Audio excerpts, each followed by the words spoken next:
Madame, Monsieur, bonjour. J'ai avec moi deux comparses les plus fidèles. Le Parti communiste. Justice. Mon comparse le plus fidèle, tu as vu la prétention, hein? Oui.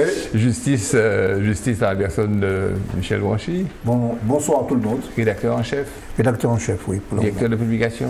Non, directeur de publication, c'est Fernand Papaya. Fernand Papaya, ah oui, camarade Papaya. Et l'homme d'affaires, M. Varajo. Non. L'homme de la presse, M. Varajo. Bonsoir à tous et tous ceux qui sont fidèles à cette émission. Alors, les excuses de M. Galion qui travaille, parce que comme si nous ne ferions pas que ça aussi, travailler, ça serait son apanage. Et notre ami Daniel, compère, qui se trouve à la veillée, au moment, puisque l'émission est enregistrée le jeudi soir. Nous sommes jeudi soir aujourd'hui. Elle sera diffusée en première diffusion demain à 20h30, comme vous le savez, samedi à 18h30 et lundi aux environs de midi. Je profite pour donner cette explication, donner cette information. Donc, il est non pas aux funérailles, mais à la veillée qui aura quelque chose de solennel organisé par le Parti progressiste. J'en profite moi aussi pour présenter mes condoléances à toute la famille. Georges Vaton avait été docteur Caraïbe lorsque j'étais mon avocat Caraïbe avec Mano. Ça nous ramène bien loin, où nous défendions le créole à Bec et ongle, et aussi par la voix sur les ondes de Radio Caraïbe. Donc c'est en quelque part, ça me touche, cette disparition me touche. Michel, tu me disais qu'il avait été ton médecin. Il avait été mon médecin. Tu avais une grande estime pour lui. Une grande estime pour Georges Vaton. D'abord en tant que médecin, et puis surtout, j'appréciais dans Docteur Caraïbe sa capacité, tout en restant très scientifique. C'était ça. Et c'était très difficile comme exercice. De tenir compte des mœurs, des comportements, des habitudes qu'il connaissait bien de notre pays, oui, sans flatter les mauvaises habitudes. Absolument. Quand il y avait des comportements à risque sur le plan médical, notamment alimentaire, sur le diabète, etc. Sexuel, il y allait là. Absolument. Il n'hésitait pas, avec les mots qu'il fallait, d'abord à bien expliquer, et ensuite à corriger, à faire de l'éducation, en fait de l'éducation sanitaire. Absolument. Et puis il ne faisait pas du doudouisme. Ouais. Tu l'avais connu? Non, pas du tout. Je l'ai rencontré à plusieurs reprises, mais je connais davantage ses enfants. Oui. Attends, non, je ne voudrais pas vous ostraciser, monsieur. Mais c'est quelqu'un qui a... Alors que j'ai écouté, bien évidemment, et ça me faisait toujours sourire parce que derrière ces recommandations, il y avait quand même de l'humour. Beaucoup d'humour. Une petite pointe de cynisme. Beaucoup d'humour et en même temps beaucoup d'amour. Tout à fait. C'est cette immense clientèle que la radio lui donnait. Une citation. La littérature crée une fraternité à l'intérieur de la diversité humaine et éclipse les frontières érigées entre hommes et femmes par l'ignorance, les idéologies, les religions, les langues et la stupidité. Tout ça tellement beau, je me suis dit que je vous asséner ça. C'est Mario Vargas Llosa. Alors, on va commencer par quand même une autre... On est vraiment là aux condoléances. Rémi Oligny dit Miko. Ouais. Vous savez tous l'admiration que j'ai pour ces héros qui sont partis se battre, la dissidence, qui sont partis se battre au moment où le monstre jaillit du ventre de la bête, quoi, le fascisme, le nazisme avaient envahi le monde.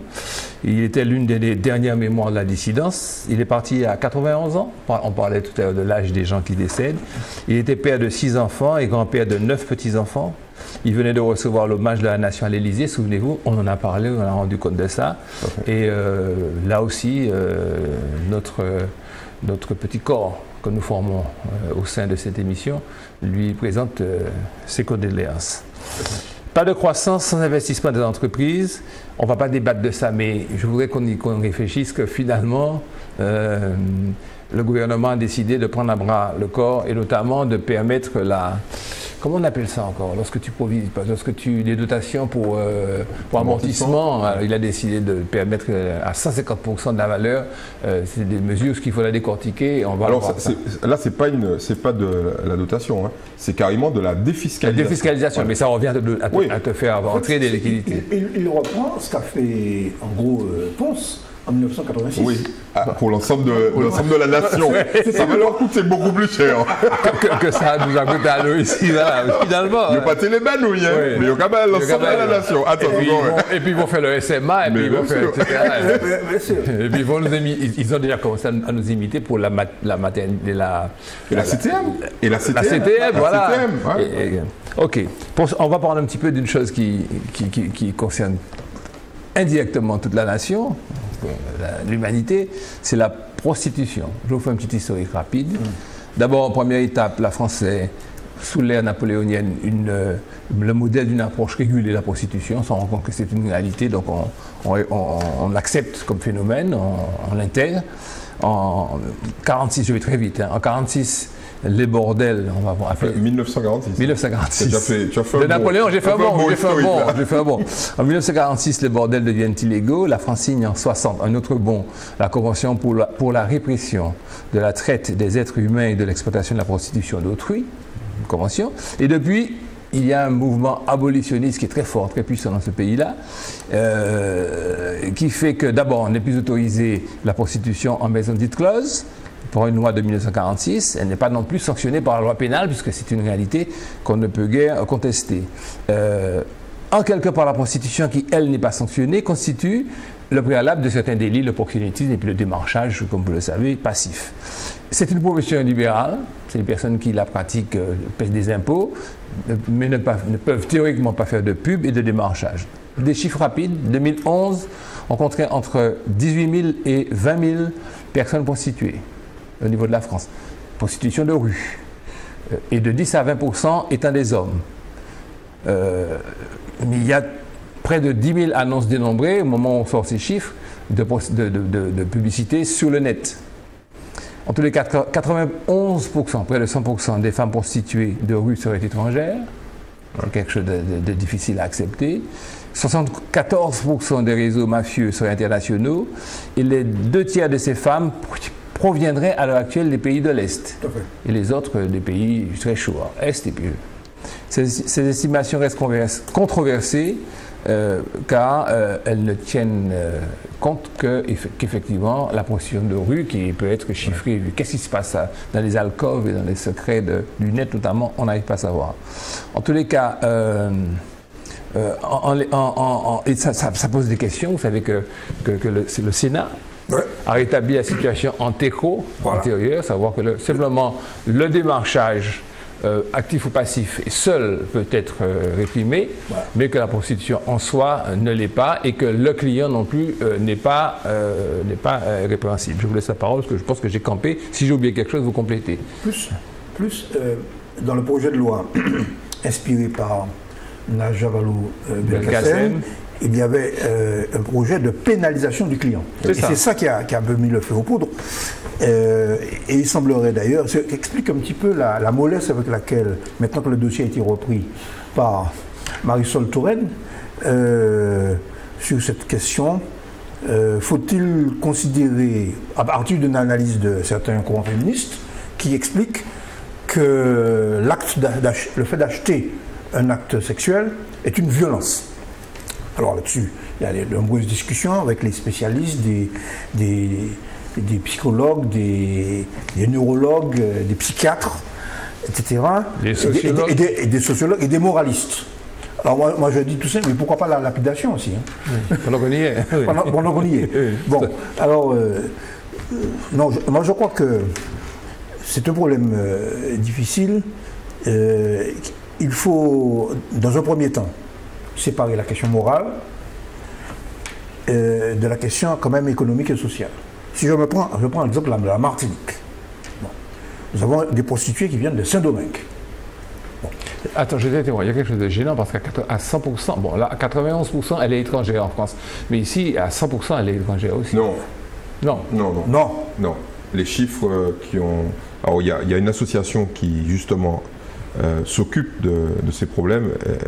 La jeune femme qui s'occupe de ça a été invitée sur la TV et a parlé de la réalité. Elle dit, par exemple, que la prostitution étrangère est concentrée grosso modo dans l'urbanité. C'est pour ça qu'elle est visible. C'est pour ça qu'elle est aussi visible. Elle est visible.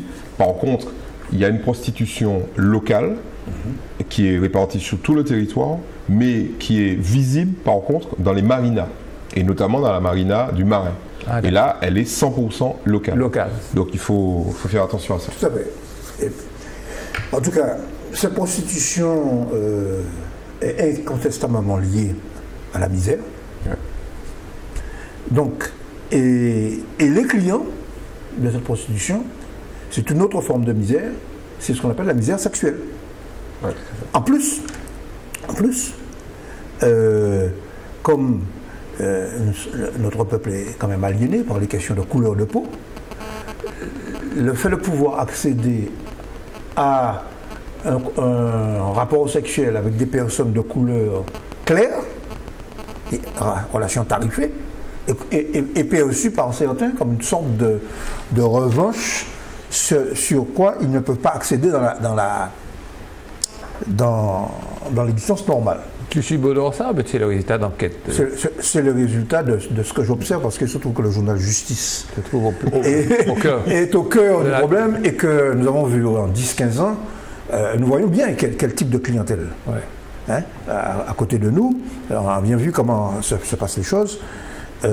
C'est le prolétariat, c'est le sous-prolétariat martiniquais qui fait, majoritairement bien sûr. Est-ce que c'est aussi tranché? Oui, moi je pense. Oui. Je pense qu'il faut moi j'aime comparer ça aux nombreux clichés qui traversent la société martiniquaise. On dit, les gens qui habitent sur les 50 pas géométriques, c'est des béquets. Vous entendez ça? Oui. C'est Messini, des belles cailles, machin. Bon, il y a 50 000 personnes qui habitent sur les 50 pas géométriques. Oui. C'est 1000 hectares, c'est-à-dire 1% du territoire. Donc c'est la misère, c'est la promiscuité, etc., etc. Bon, eh bien, pour la prostitution, c'est exactement la même chose. Je ne crois pas que la très grande majorité des hommes qui bénéficient des services des prostituées soient des gens riches. C'est bien le contraire. Et effectivement, l'étude, alors là il y a une étude effectivement, qui est une étude INSERM, qui date de 2005 et qui indique, l'étude s'intitule « Pratiques sexuelles des Antillo-Guyanais ». Et très clairement, la misère sexuelle est quelque chose de très profond ici, puisque un homme sur deux avoue ne pas pouvoir avoir de relations sexuelles suivies avec une femme parce que les femmes les rejettent. Un homme sur deux. Ça veut dire qu'il est obligé, tout simplement parce qu'il n'a pas accès aux femmes et qu'il est rejeté. Pour des raisons diverses. Non, mais allons les citer, pas pour des raisons diverses. 1, la couleur de peau. 2, le niveau social. Donc, quand en Martinique, tu es noir et tu es pauvre, tu n'accèdes pas au sexe, tout simplement. Et donc, le niveau financier. Oui, pauvre. Ouais, pauvre. Oui. Donc, ça, c'est un facteur d'exclusion chez les hommes. Évidemment, personne n'en parle. Bon, donc, et je suis content que tu puisses dire que c'est d'abord, au-delà de la question morale, c'est d'abord la question économique et sociale. Donc, on ne peut pas imaginer un monde sans prostitution, en tous les cas, un monde martiniquais. Non, on peut imaginer un monde sans prostitution à condition de s'attaquer aux causes. Certainement, qui c'est qui va s'attaquer aux causes? Mais revenons à la loi que le gouvernement essaie de faire passer. Moi j'essaie toujours de voir comment ça se passe dans les pays qui appliquent ça. Ouais. Ok. Alors, il y a un phénomène qui est un phénomène visible et qui est considéré comme positif, c'est que le nombre de prostituées baisse de 30%, mais ce sont les prostituées visibles. Tandis que le nombre de prostituées clandestines augmente parallèlement. Donc, en fait, la pénalisation du client renforce la précarité des prostituées. Donc, l'idée, c'est quoi? Et je pense que c'est comme la drogue. À partir du moment où vous interdisez quelque chose, l'homme prend le relais. Ouais. Okay. Le désordre prend le relais. Et surtout les trafics.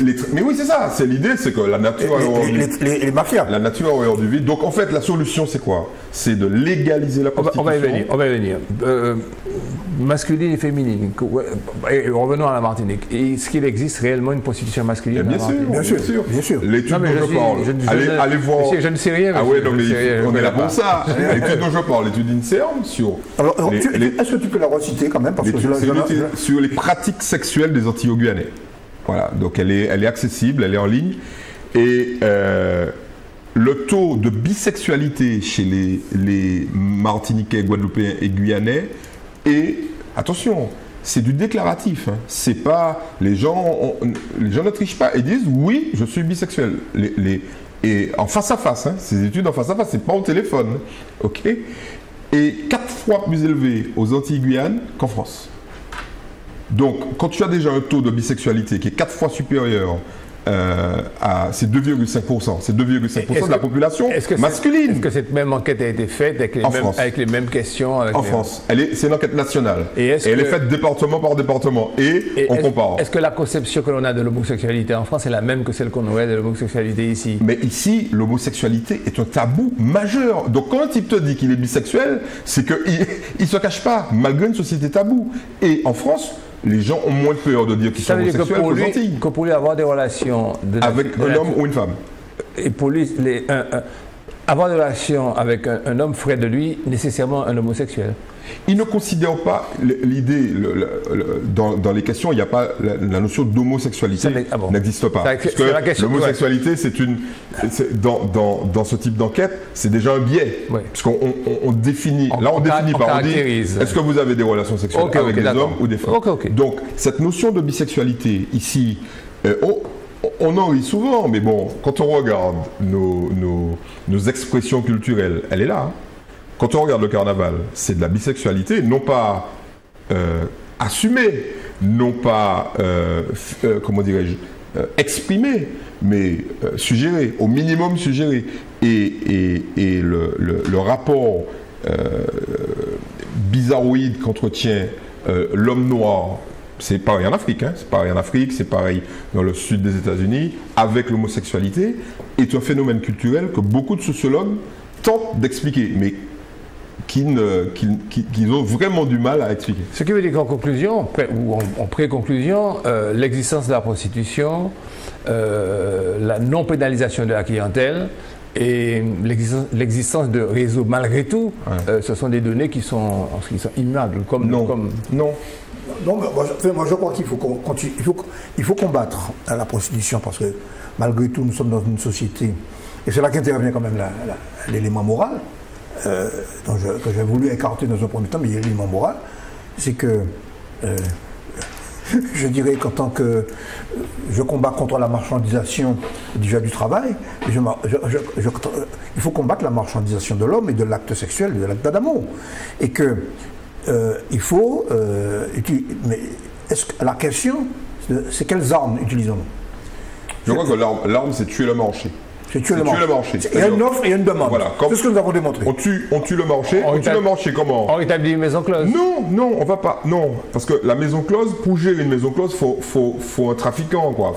Faut un industriel. Non.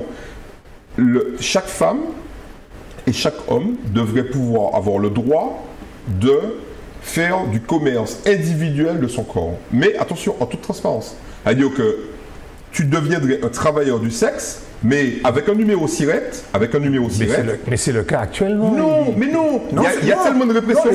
Non, mais attention, c'est tellement pas le cas. C'est pas le cas. Il y a que le démarchage passif ou actif qui non, mais tu peux pas mettre une plaque. Comment tu fais pour dire que je prostituée? Tu peux pas faire la publicité. Voilà. Non, mais il y a des associations en France qui, à l'occasion de ce débat à l'Assemblée nationale, très officiellement, sont allés voir les parlementaires et qui ont manifesté, le même jour où des féministes manifestaient pour la pénalisation, les travailleuses du sexe, qu'elles se nomment comme ça, ont manifesté le même jour contre. Donc, pour que les gens comprennent, en demandant ce statut. Pour que les gens comprennent bien, tuer le marché, c'est-à-dire faire en sorte que ça devienne légal, mais à titre individuel. C'est un peu comme la drogue. On a bien vu, notamment, et moi j'aime bien citer cet exemple, on en a parlé dans cette émission, de l'Uruguay. À partir du moment où tu as des boutiques d'État qui vendent de la marijuana à petite dose, le marché du trafic s'effondre. Il y a moins de meurtres, il y a moins. Voilà. Ok, bon, on a fait le tour. Je voudrais que tu commentes pour moi cette information. SFR Numéricable, les bureaux ont été mis sous scellé sur ordre d'autorité de la concurrence. Certains bureaux ont été placés sous scellé suite à une plainte de Bouygues Télécom arguant que Numéricable avait commencé à gérer SFR avant que leur fusion ne soit autorisée. Oui, mais bon, ça va au-delà de ça. Hein. Ça va au-delà. C'est pour ça que j'ai dit de décrypter. Bon, en clair. Bouygues et Orange n'ont pas du tout apprécié le fait qu'un nouveau venu dans le domaine des télécoms puisse racheter SFR. Bon, l'historique, c'est qu'il y a un grand groupe français qui s'appelle Vivendi Universal, qui est le propriétaire de Canal+, qui avait une boîte de téléphone mobile qui s'appelait SFR, qu'il a souhaité vendre parce qu'il veut se recentrer sur les métiers de la culture et du numérique. C'est son cœur de métier. Son cœur de métier. Donc, ils vendent SFR, Bouygues essaie de l'avoir, et finalement, c'est plutôt Patrick Drahi, qui est le patron de Numéricable. Alors, Numéricable, c'est le numéro 1 européen du câble. Le groupe Altis. Alors, le groupe Altis, c'est un groupe qui est basé au Luxembourg, qui est une espèce de holding qui gère des intérêts dans pas mal de pays. Et l'industriel du câble, qui est Patrick Drahi, alors effectivement, personne n'y croyait au départ, hein, mais bon, il a racheté des boîtes avec, bon, ils ont des méthodes de gestion qui sont des méthodes de cost, ce qu'on appelle des cost killers. Ils arrivent dans une entreprise et, alors, ils s'endettent au maximum et ils font, pour classique, ils font l'entreprise payer, grosso modo, avec ses bénéfices, l'endettement. Alors, c'est une pratique assez classique. C'est pas tout à fait. Ils s'endettent comment? Ils s'endettent en achetant l'entreprise. Voilà. Ils achètent très cher. Ils achètent, ils récupèrent une entreprise en s'endettant presque à 100%. C'est-à-dire qu'ils empruntent pour acheter une entreprise. Voilà, c'est ça. Alors que certains prennent dans leur cagnotte pour acheter une entreprise, eux, ils s'endettent. Oui. Donc l'entreprise. Excuse-moi, c'est un procédé qui est un des facteurs de la crise de 2008. Tout à fait. Hein? Ça s'appelle le leverage buyout. C'est-à-dire que tu acquiers une entreprise en t'endettant et l'entreprise que tu as achetée devra rembourser la dette que tu as contractée pour la racheter. Des procédés qui sont ignobles, qui consistent à dégraisser violemment pour augmenter la productivité. Oui, parce qu'il faut faire du profit pour pouvoir payer la... Bon, alors SFR n'est pas... Enfin, Altis n'est pas l'unique opérateur de ce genre de dégraissage. Hein. L'ex-président... l'ex-candidat à la présidence face à Obama, Mitt Romney, était spécialiste de ça. Spécialiste Bain Capital. Il y a eu plein de reportages là-dessus. Oui. Donc, une fois qu'on a l'entreprise, on réduit les frais dans un premier temps. Voilà. On réduit le personnel. On réduit l'ensemble ce qui paraît être du superfétatoire ou du confort pour rembourser la dette. Bon, donc, et avant d'acheter, on sait déjà ce qu'on va faire. Ah ben c'est clair, c'est clair. Des actifs inutiles, des actifs peut-être pas rentables. Bon, alors ce que l'autorité de la concurrence a trouvé, c'est que les conditions du rachat n'étaient peut-être pas aussi claires et aussi transparentes que l'exige le droit français. Mais bon, à mon avis, ça n'ira pas bien loin, puisque ça représente quand même 13 milliards d'euros pour acheter SFR. Donc les banques vont commencer à dire au gouvernement, arrêtez vos trucs parce que le mec, il faut qu'il me rembourse. Non mais surtout c'est la forme du rachat plus que le fond. Parce que les textes sur la concentration et sur les parts de marché, notamment le fait que, je prends l'exemple Outre-mer, Martinique, ici en Martinique, SFR ne deviendra jamais plus que le numéro 3 du marché martiniquais. Donc on ne peut pas reprocher, on ne pourrait pas, dans l'état actuel des textes, on ne pourrait pas reprocher à SFR d'avoir une part prépondérante du marché, de créer une situation de monopole. Qui était le cas à La Réunion. À La Réunion, comme ils avaient Only et SFR, ils avaient 70% du marché, donc ils ont dû vendre Only, c'est-à-dire Outre-mer Télécom, à un groupe malgache. Alors, deux observations quand même.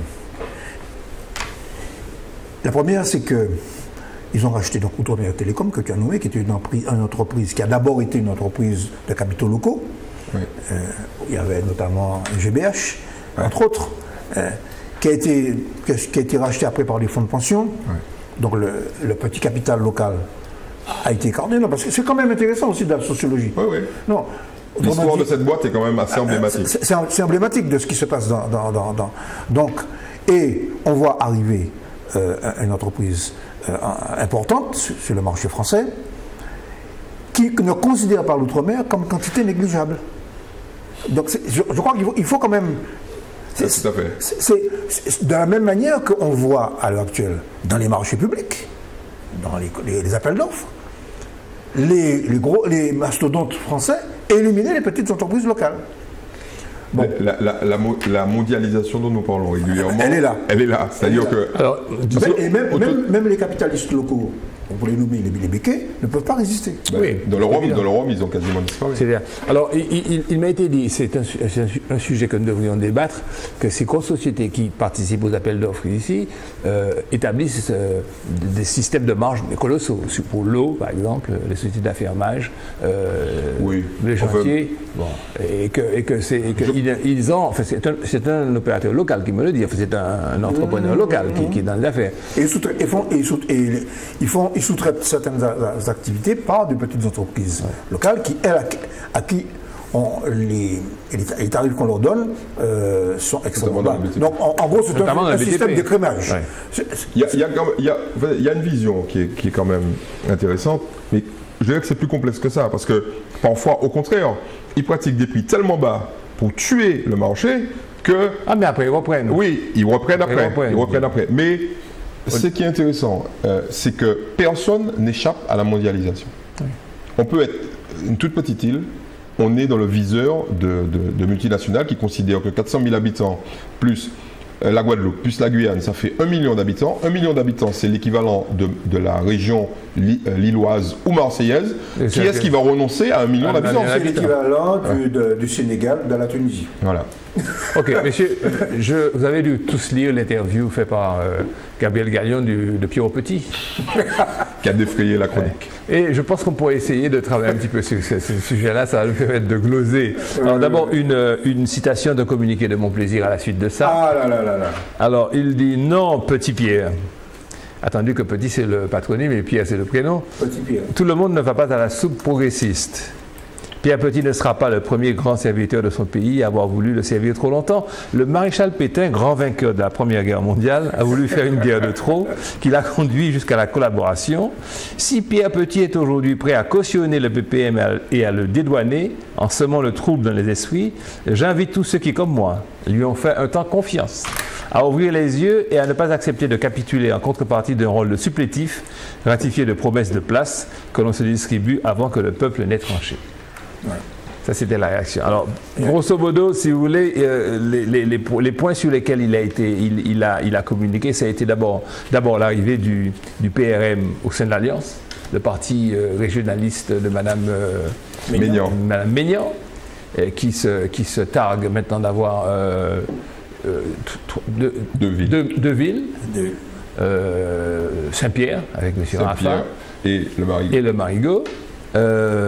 Pour Pierrot Petit, c'est une démarche naturelle pour qui veut développer la Martinique.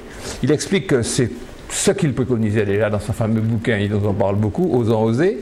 Et il explique que si c'est rapproché de... Et c'est ça qui est intéressant. Là, maintenant, on va rentrer dans le cœur de sa pensée, qui est subtil. On peut ne pas être d'accord avec lui. Il dit qu'il n'est pas d'accord avec le projet PPM, mais qu'il est tout à fait d'accord avec le programme de chimie. Il fait un distinguo.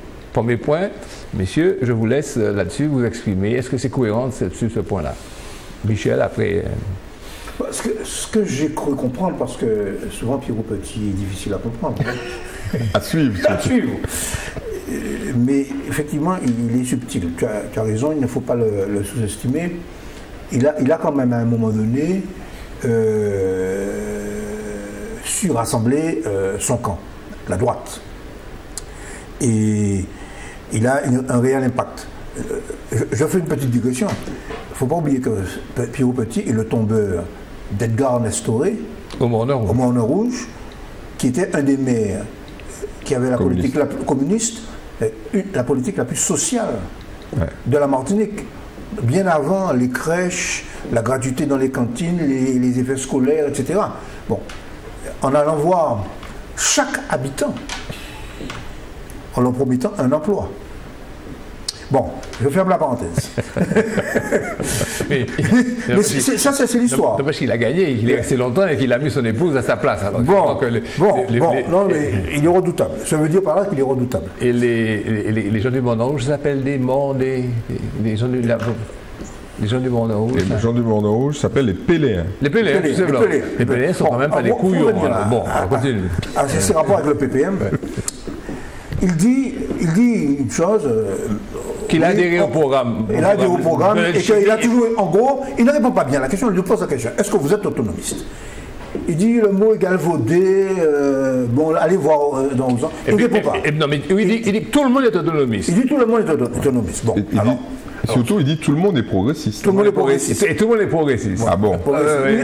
Sur l'autonomie, il ne répond pas.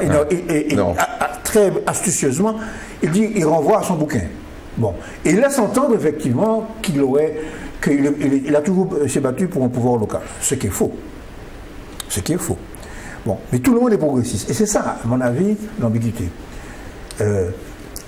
Être progressiste, il y a deux sens dans le mot progressiste. Je suis progressiste, ça veut dire que je suis partisan de progrès. Tout le monde, enfin je pense que tout le monde effectivement, et pas, enfin sauf des faits réactionnaires. Ça n'existe même plus. Ça n'existe plus, en tout cas ils ne se reconnaissent pas comme tels. Même des gens qui sont des conservateurs te disent qu'ils sont conservateurs parce qu'ils sont pour le progrès social et économique. Et qu'en étant conservateurs, notamment néolibéraux, c'est la meilleure manière d'assurer le progrès social. Bon. Revenons à Pierrot. Et puis la deuxième acception, est-ce qu'il est progressiste? Progressiste, c'est un sens en Martinique. C'est le parti progressiste. C'est le parti progressiste martiniquais. Il dit tout le monde est progressiste. Et c'est là l'ambiguïté. C'est là l'ambiguïté, et à mon avis, je renvoie au libelle de Yann Monplaisir, qui remet un peu les choses en place et qui parle de valeurs. Il a fait une tribune d'ailleurs beaucoup plus détaillée dans le quotidien, où il dit qu'il y a quand même une chose, je retiens, pour une fois je suis d'accord avec un homme de droite, c'est qu'il faut que l'électeur ait des choix politiques, économiques et sociaux clairs. Et qu'on ne peut pas, avant que le lecteur se soit prononcé, faire des combinaisons, des calalous politiciens qui enlèvent à l'électeur la possibilité de véritablement choisir entre différentes options. Des options. Il y a quand même... ce que Pierre Petit a inventé, c'est la révolution conservatrice, qu'il appelle progressiste. La révolution conservatrice en Martinique, c'est de dire notre base électorale est bâtie autour de la peur de l'indépendance. Du renoncement à la France, la peur de l'indépendance. Nous ne pourrons pas durer comme ça très longtemps, tout simplement parce que les gens n'ont plus peur. Ils savent que de toute façon, même les indépendantistes les plus acharnés ne le sont plus. En tout cas, ne sont plus pour une rupture immédiate avec la France. Ce temps-là est passé. Ok? Bon. Mais le premier à réagir et se dire qu'est-ce qu'on doit changer en termes de positionnement électoral, pas Michel dit la base, le programme économique, ça. Pas ça. Le mec, il met ça dans sa poche. Il dit, mais pour survivre, pour avoir des élus et pour pouvoir peser sur les décisions, peser sur la réalité, sur la vie et la réalité politique, qu'est-ce qu'il doit faire? Dans un premier temps, il dit, on se dissocie des mouvements de droite classiques, on crée un mouvement de droite local, progressiste, parce qu'on met l'identité comme étant acceptée et non plus un tabou. On parle d'autonomie, non, ils disent pas autonomie, ils disent large décision locale, pouvoir local fort, etc. Bon, c'est de l'autonomie, entre guillemets, hein. C'est l'autonomie de décision locale pour un certain nombre de... Deuxième chose qu'il dit... Et puis laisse-moi finir, et puis, ce truc-là ne marchant pas, ou marchant très peu, parce que là encore, l'électeur dit, mais ça qui m'aille ça, zot à droite, pas à droite, il se dit, bon, mais dernier sursaut, j'allais dire, de résistance, il passe dans le camp qui est le moins à gauche. Voilà. Il passe dans le camp qui est le moins à gauche. D'ailleurs, il ne fait pas le grand écart en allant au MIM ou en s'arrêtant avant au PCM. Il dit, bon, qui est-ce qui peut m'emmener à la survie politique sans que je renonce à mes fondamentaux, mes valeurs sans me noyer, c'est le PPM. En précisant que, pas le PPM, le programme économique de Serge Etchimi. Oui. Arrêtons-nous à ça, ce qu'il dit quand même. Oui, mais ça tout le monde est d'accord. Honnête. Alors attends. Bon, avance encore. Alors, autre problème qui soulève, parce que ça, on peut gloser pendant 2 heures cette question-là. Il faut quand même féliciter un homme de plus de 80 ans d'avoir cette flexibilité. Et tu as raison, d'avoir cette ruse toujours affûtée, parce que il a essayé Tchébé dans l'interview, il n'a pas jamais ri de Tchébé. Alors, deuxième point, écoutez-moi, deuxième point. Les partis il n'y a pas d'abus de faiblesse. Il n'y a pas eu d'abus de faiblesse. C'est pas Madame Besancourt. Monsieur, avançons techniquement. Il y a tellement de choses à dire. Les partis ne devraient pas être des obstacles au rassemblement des gens de bonne volonté. Et je dis bien, les gens qui veulent travailler pour leur pays, pourquoi? Parce qu'il faut changer la mentalité des Martiniquais. Et regardez un petit peu tu parlais de filet, la gymnastique, la ruse. Nous n'y arriverons pas de sitôt, et c'est en observant cet état de fait, cette impossibilité, que je salue l'existence de la prime de 11 sièges accordée au vainqueur de l'élection. Vous trouvez cette gymnastique intellectuelle? On appelle ça capillotracté, tiré par les cheveux. Et tu leur donnes bout, il dit voilà, écoutez, j'ai une expérience de 40 ans, 50 ans de politique, les gens se chicanent entre eux. Mais il a été victime de ça. Il a été victime de ça. S'il avait eu la prime de 11, mais monsieur était roi à la région, comme il n'a pas eu cette prime-là et qu'il a fallu négocier, il a perdu le pouvoir. Il a perdu le pouvoir. Il avait une majorité relative. Tout à fait. Il n'y a pas de majorité. La fusion CTM, majorité relative égale majorité tout court. Non, en clair, il dit, puisque le vainqueur aura la prime et aura tout le pouvoir, je me mets du côté du vainqueur potentiel. Et je donne un élément quand même important, c'est que j'étais au Scotch Hotel en 2009, en juillet 2009, le 7 juillet 2009, lors du lancement du Rassemblement Martiniquais pour le changement. Nous avions autour de nous Jeanne Dulis et Pierre Petit, et il y avait à la tribune, il y avait Marie-Jeanne, Lise et tous les autres. Il ne faut pas oublier qu'il faisait partie un peu de la majorité de travail d'action. Et elle avait voté l'article 74. Et un mois après, elle a fait une grande réunion paroissiale au Saint-Esprit, au Morne Rouge, et elle a dit le peuple n'est pas d'accord avec le 74, donc je me rallie. Je me rallie à... Ceux qui ont survécu, ce sont d'abord les pragmatiques. Par contre, leurs valeurs n'ont pas survécu. Oui. Là, aucune valeur de droite ne peut survivre à Ensemble pour une Martinique nouvelle. Il ne faut vraiment pas qu'ils se fassent d'illusions. Si on veut des valeurs de droite, si on veut que des valeurs de droite subsistent en Martinique, il faut être à droite. Tu donnes tout à fait raison à mon plaisir.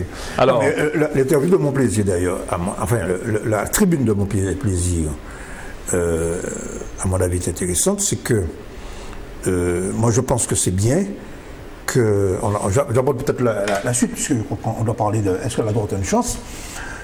C'est qu'en répondant à Pierrot Petit, il répond sur le terrain des valeurs. Oui. Et il dit il nous faut un développement économique, il faut s'intéresser à un certain nombre de choses, mais dans des options qui sont franchement des options de développement économique de type de droite. Ouais. Bon, avant d'y venir, on va y venir, je ne t'arrache pas la parole. Revenons sur encore une gymnastique intellectuelle, quand on lui demande s'il est devenu autonomiste. Alors, il vous dit... moi, j'ai toujours milité pour obtenir davantage de pouvoir de la France. C'est vrai. Bon. Non. Oui. C'est un détail, Non, mais c'est un détail. Mais non, on ne juge pas. On ne fait pas son procès, on analyse ce qu'il dit. En tout cas, sur le plan économique, oui. Toujours partisan de plus de pouvoir local. Alors, et il explique au moment où cela devient possible, qu'il note qu'il y en a qui cherchent des échappatoires, qui ont peur de lendemain, et où ça vient. Ça, c'est la polémique. Qu'est-ce qu'il vise là? Non, mais c'est la polémique. C'est évident. Et ce qui est intéressant, voilà. Il explique que il s'agit d'une question d'évolution dans la Constitution. Oui. Il est cohérent. Il explique qu'il n'y aura pas de plan, de chapitre figeant définitivement le statut. Souvenez-vous de la dernière discussion qu'on a eue la semaine passée. Figeant définitivement le statut de la Martinique dans le marbre. Et il vous explique que tout évolue. Et on ne peut pas dire sérieusement à un peuple que rien ne bougera. Tout à fait. Mais il vous dit quand même que la Martinique est condamnée à rester dans la France. Voilà pourquoi un type comme Pierrot Petit, on ne peut pas le mettre à la retraite. Ce qui nous manque, et c'est ça qui est terrible, ce qui nous manque, c'est que les types, s'ils sont là aussi longtemps, c'est que c'est les meilleurs. Ce qui nous manque, c'est des gens qui ont la quarantaine, la cinquantaine ou la trentaine et qui ont des idées sur ça. Or, dans le personnel politique, c'est ça le drame, c'est la vacuité totale du discours politique. Sauf à dire... Un discours politique, c'est un combat politique. C'est-à-dire que tu ne viens pas en politique pour être là. Tu viens prendre un combat. Pour figurer dans France Antilles, pour être à la télévision. Tu viens prendre un combat. Par exemple, un combat qu'un homme politique pourrait prendre, c'est de dire, en Martinique, il y a 45 000 mecs qui n'ont pas l'eau et l'électricité. Je me charge, je me bats pour que cette ignominie soit terminée dans un pays comme ça. Pagnon et rattacher ça à des valeurs de solidarité, des valeurs d'égalité. Ça, c'est des mots qui sont... Pagnon. Tu es préoccupé du prix de l'eau. Tu es préoccupé du prix de l'eau sérieusement, débattre, faire des gens réunis, etc., etc., etc. C'est dramatique. Et c'est vrai que... Il faut qu'on compte sur des types qui ont plus de 80 ans pour nous donner des leçons. J'allais ajouter, la seule chose qu'ils peuvent imaginer, c'est de dire, pour pouvoir avancer en politique, il faut écarter les vieux et mettre des jeunes. Mais oui. Ce qui a toujours été... J'ai toujours appris ça, moi, une stupidité absolue. Mais ça va au-delà de la stupidité, parce qu'en réalité, comme eux, ils sont bien incapables de tenir un discours aussi cohérent. Bougani, plus de 80 ans, le discours est totalement cohérent. Ils veulent donc tuer les vieux, tout simplement pour empêcher que les vieux aient raison. C'est tout. Je te ravis la parole, je te capte la parole en les incitant, ces jeunes de droite, à aller voir son discours sur la nécessité de l'appartenance à la France. On est d'accord, on n'est pas d'accord, mais c'est excessivement cohérent. Je l'ai fait en plusieurs points, on ne va pas le reprendre, on le connaît, on ne va pas reprendre ce discours sur la nécessité d'une intégration à la France. Alors c'est là vraiment quand même que sa culture de droite reprend quand même le dessus. Il n'arrive pas à imaginer. Non, ça c'est quand même dans le logiciel de la droite. Mais c'est structuré. C'est structuré au moins. C'est cohérent. C'est cohérent. Mais on est d'accord, on n'est pas d'accord. On peut être autonomiste, mais imaginez que un avenir caribéen. Michel, ce sont les gens. Non, mais il y a. À leur décharge, bon, c'est culturel, c'est de l'ADN, mais aussi c'est de l'âge. Pierre Petit ne va jamais s'asseoir là pour qu'on lui explique qu'on peut être riche, confortable, en étant autonome et voire indépendant. Aujourd'hui, c'est plus possible, c'est pas la peine qu'on essaie de convaincre ces gens-là. Ceux qu'il faut convaincre, ce sont les générations futures en leur disant, bah, écoutez, parce que, tu sais, moi je dis souvent à des gens qui disent, ah ouais, l'indépendance, l'autonomie, regardez, ah bon, et pas ni pièce pays, piti qu'on la Martinique, que Blanc a dirigé de manière indépendante. Et là, tu vois, il y a une espèce d'arrêt, ah bon, il y a des pays petits qui sont dirigés par des Blancs. Et qui sont indépendants. Oui. Donc tu vois, les types se disent que c'est une... Et qui s'en sortent. Et qui s'en sortent. C'est presque une espèce de stupidité de penser que des Noirs peuvent être autonomes ou indépendants sur une île. C'est pas possible. Or, c'est bien ça, l'aliénation, c'est bien ça. Hein. Ah ouais. On va aller au PNB de la Barbade. Alors, de son fils. Oui. Tu parlais de la Barbade. Je ne parlais pas de la Barbade, mais un certain nombre d'îles dans le nord de l'Europe. Un certain nombre. Ah oui. Que font des Blancs quand ils sont tout seuls sur une île qui est dépourvue de ressources, ok? Ils s'en sortent et ils sont indépendants et ils tiennent farouchement à leur indépendance, ok? Donc qu'on ne vienne pas nous dire... Ils se permettent même de refuser d'aller dans l'Europe. D'aller dans l'Europe. Alors, allons citer l'exemple. Il y a 400 000 Islandais qui sont sur une île où il n'y a que des geysers, ces Bougaka vivent, ils ont l'un des niveaux de vie les plus élevés du monde, ok? Ils n'ont aucune ressource naturelle à part la pêche et puis la géothermie. Et ces Bougaka pas aller dans l'Europe. Comment il y a un café pour manger alors? Alors, en revenant un peu au Petit, son fils, il parle, c'est Philippe Petit, il en parle en disant qu'en tenant compte de son intelligence ainsi que de ce qu'il a démontré sur le plan économique, voilà un homme qui aurait dû être assis au conseil régional, mais il a été victime du syndrome du père, il s'est mis systématiquement à mon opposé politique. Bim! Bim! Je ne voudrais pas faire de comparaison. Non, ne faisons pas de comparaison. N'abordons pas l'actualité brûlante. FMP, UMP, Modem, l'union enfin réalisée, c'est Gagnon qui suit bien, qui piste bien cette partie, cette frange politique. Oui, j'ai lu son article, effectivement. Ouais. Bon. Mais pas encore de chef réellement désigné, puisque le FMP n'a pas encore adoubé. Voilà, c'est ça. En attendant que le FNP, mais il semblerait que l'accord est déjà presque acquis. Le seul précisément à ne pas avoir rejoint la famille, c'est Philippe Petit. UDI. Une question sur ça, parce que je vois que ça clignote. Lorsque l'aventure vous dit « Nous nous battrons ensemble pour offrir aux Martiniquais autre chose que les 30 dernières années de gouvernance politique », ok, banco. Autre chose que auquel il a participé. Oui, mais c'est évident, activement. Autre chose que l'autonomie ou l'indépendance comme horizon. Est-ce que c'est un langage d'actualité? Il est encore pris dans son... C'est fini. C'est ce qu'on lui reproche. Expliquez pourquoi, c'est quoi la problématique de l'autonomie? Qui c'est qui prend l'autonomie et l'indépendance là aujourd'hui à la veille de... La problématique de Miguel Laventure et de ceux qui l'entourent est la suivante. Eux n'ont pas changé, ou très peu, à la marge. Par contre, leurs interlocuteurs ont changé. C'est qui? Les Martiniquais. Eux, on peut dire qu'ils ont radicalement changé. Un Martiniquais des années 2015, c'est pas un Martiniquais de 1960, on est d'accord? Et puis la France. Miguel a oublié que la France a changé, quoi. La France est devenue un pays où l'alternance est de rigueur. Tu ne vas pas faire 20 ans de droite encore, c'est terminé, ou 20 ans de socialisme, c'est même pas la peine d'y penser. Et puis la France considère que désormais, quand tu n'es pas tout près d'elle, tu as les moyens d'être loin. Donc Miguel, il n'est plus à la page, il n'est plus dans un rapport de vérité. C'est ça, c'est ce mensonge de réalité. Je dirais de vérité. Quand la France aura fait sa réforme territoriale, bon, et qu'on va accorder le pouvoir réglementaire, presque un pouvoir législatif aux régions, est-ce qu'il est possible pour un homme de droite de refuser ce qui semble de plus en plus être dans la logique d'ailleurs de ce que disent les institutions européennes, c'est-à-dire c'est le principe dit de subsidiarité. C'est évident. C'est comme se battre maintenant pour le département qui n'existe plus. Ouais, exactement. Non. Alors, mais cela dit, il prend le virage petit à petit. Tu veux dire qu'il va finir au BPM? Non, je ne crois pas, mais... Trop tard. Est-ce que vous pensez que... Il y a trop de monde. Est-ce que vous pensez que l'objectif faire mieux que... Je ne devrais pas vous dire ça. Faire mieux qu'Alfred Marie-Jeanne, ça soit avec mon plaisir, avec une dynamique. Est-ce que c'est un objectif farfelu ou bien que... Non. Statistiquement, c'est impossible. C'est tout. On ne fait pas d'élections ou de résultats électoraux de manière magique. C'est pas la peine d'y penser. Marie-Jeanne a eu 74 000 voix, tout simplement parce qu'il a été les chercher. Ok?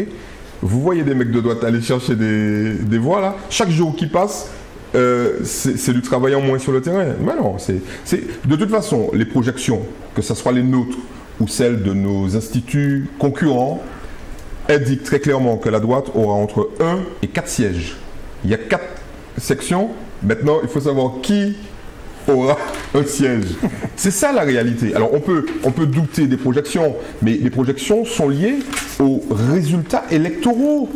Non mais, moi j'avais marqué, pour préparer cette question, la phrase suivante: à droite comme à gauche, la compréhension du mécanisme électoral de la CTM progresse et beaucoup comprennent que ce scrutin impose des alliances.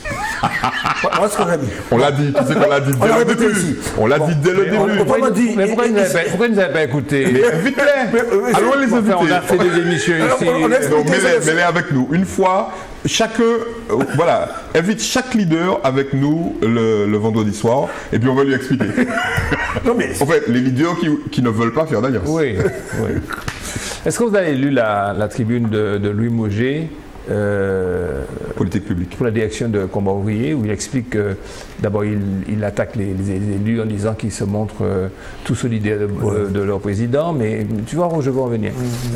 Qu'il renonce à dénoncer les restrictions budgétaires, qu'il s'en prenne aux plus faibles, ses maires, qui ne respectent pas les accords signés, qu'il lanterne pour accorder aux agents territoriaux leurs avantages, notamment la titularisation, et que le combat mené par les agendas territoriaux, et là j'abrège parce qu'on n'a pas beaucoup de temps, est en fait symptomatique de ce qu'il faudrait faire, perpétuer et prolonger pour une prise en main de la collectivité territoriale de la Martinique. Est-ce que cette frange de la classe ouvrière a bien compris ce qui se passe au niveau de la collectivité et au niveau d'une éventuelle responsabilité et en même temps d'une éventuelle résolution de la problématique ouvrière? C'est un discours récurrent de ce courant politique qui considère les élus comme des notables. Bon. Sauf que ce qui, me semble-t-il, n'a pas été compris, c'est que précisément, et nous le vivons cette année, c'est que les collectivités vivent une situation dramatique. Alors, il y avait déjà, le rapport patient avait déjà dit que c'était une situation désastreuse. Le rapport de patient, c'est le rapport du sénateur guyanais, que nous n'avons pas eu le temps de commenter suffisamment ici, mais je pense qu'il faudra le remettre on l'a fait. À l'ordre du jour. On l'a fait. Bon, on l'a pas fait longtemps, mais on en a parlé. Il explique en gros les données, mais elles s'aggravent. Pourquoi? Je veux dire deux mots. J'ai eu à aider une camarade qui est élue dans une petite commune que je ne nommerai pas. C'est la 10e commune quand même de la Martinique. Baisse des ressources d'octroi de mer. C'est lié avec les importations. Baisse du FIOT. Heureusement que c'est une commune du Sud. Explique l'acronyme FIOT. FIOT, alors, Fonds d'investissement routier et transport, c'est en gros la taxe sur les carburants. Parce qu'il y a une baisse de la consommation des carburants qui est liée à toutes sortes de phénomènes, entre autres la baisse du pouvoir d'achat. Oui. Bon. Baisse des dotations budgétaires de l'État. Oui.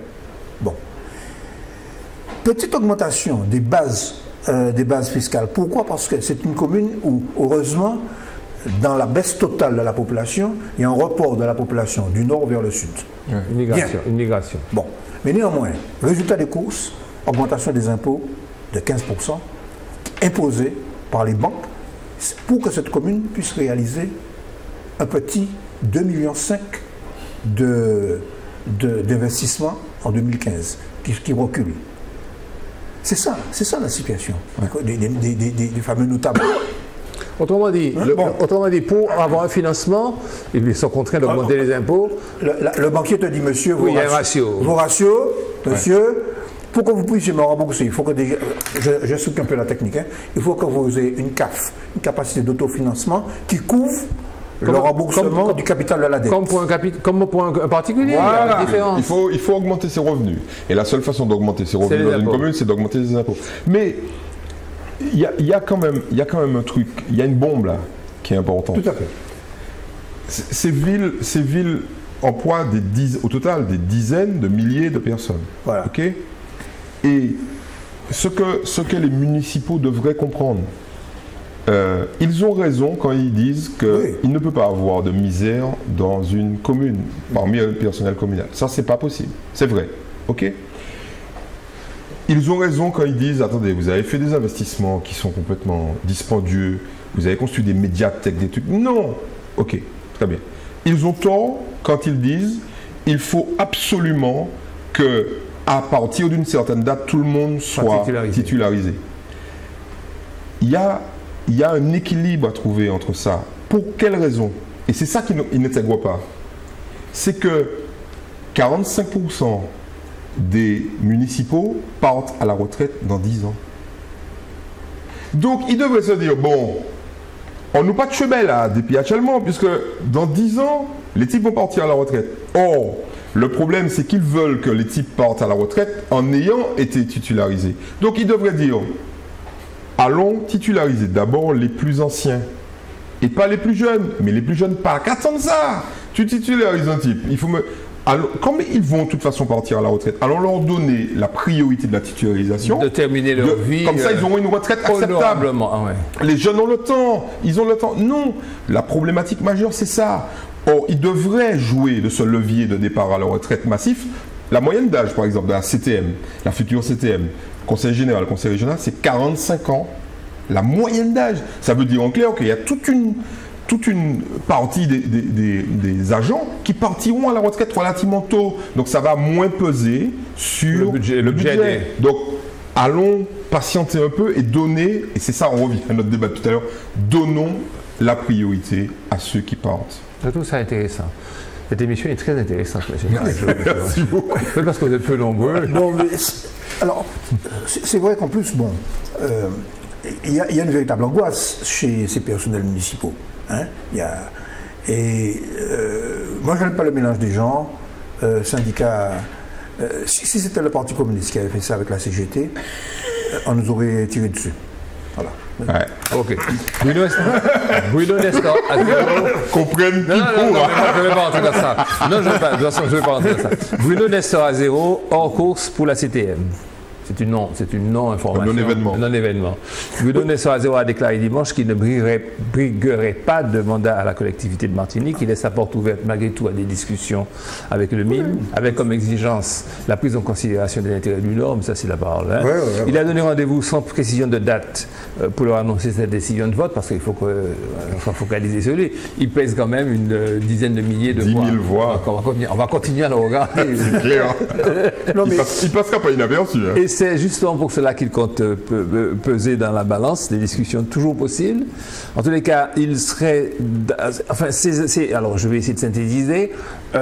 Ses desiderata et ses exigences premières, c'est actuellement la disparition de Claude Lise, et en même temps que l'INOR, en quelque part, soit chef de file de la majorité à laquelle il appartiendrait. Voilà. Il n'aura ni l'un ni l'autre. Bon. Enfin, sans jeu de mots. Hein.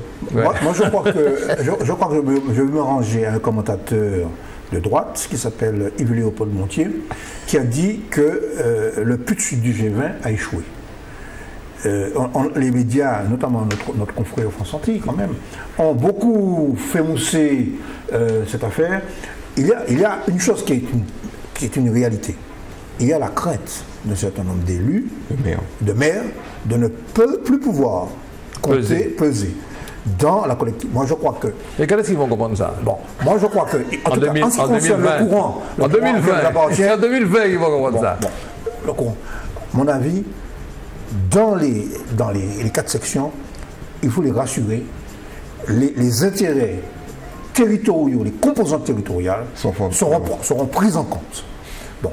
Et deuxièmement... Oui, mais ils n'auront pas les places. Bon, alors... Le problème, c'est qu'ils ne seront pas là. Deuxièmement, il n'y a pas de Martinique, il n'y a pas de Nord en expansion dans une Martinique qui s'affaiblit. Ouais. Donc, la situation de la Martinique fait que, bien sûr, il faut rééquilibrer. Tout le monde est d'accord. Il faut rééquilibrer les composantes territoriales. Mais le problème, c'est le développement du pays. Et donc il faut cesser. Je reviens à ce qu'a dit Eddy la dernière fois. Je n'ai pas réagi à ce qu'il a dit. Il y a un changement majeur. Il faut penser globalement, comme dirait Édouard Glissant, et agir localement. Oui. Il faut penser globalement. Il faut penser Martinique. Et c'est l'occasion. Mais c'est une révolution, Michel. Les types, ils n'ont pas pensé Martinique depuis plus de siècles. Ouais. Parce que la forme de représentation du pouvoir était municipale, voire plus bas que municipal, localo-local, c'est-à-dire un canton. Tu te rends compte qu'un type qui représente un canton, c'est-à-dire 3000 personnes, a autant de pouvoir qu'un type qui représentait 30 000 personnes. Pour mieux phraser, ils ont même créé des comités de quartier. Des pays. Non, nous avons régressé par rapport au XIXe siècle. Au XIXe siècle, les cantons représentaient plusieurs communes. Oui. Donc le Conseil général du XIXe siècle était puissant et a pensé Martinique. Oui. Tu as eu ce dernier mot, et sur le fond musical de notre émission, nous sommes chassés des studios du kiosque. On pourrait rester encore 2 heures à inscrire les Martiniquais. Bonsoir madame, bonsoir mademoiselle, bonsoir monsieur, à la semaine prochaine.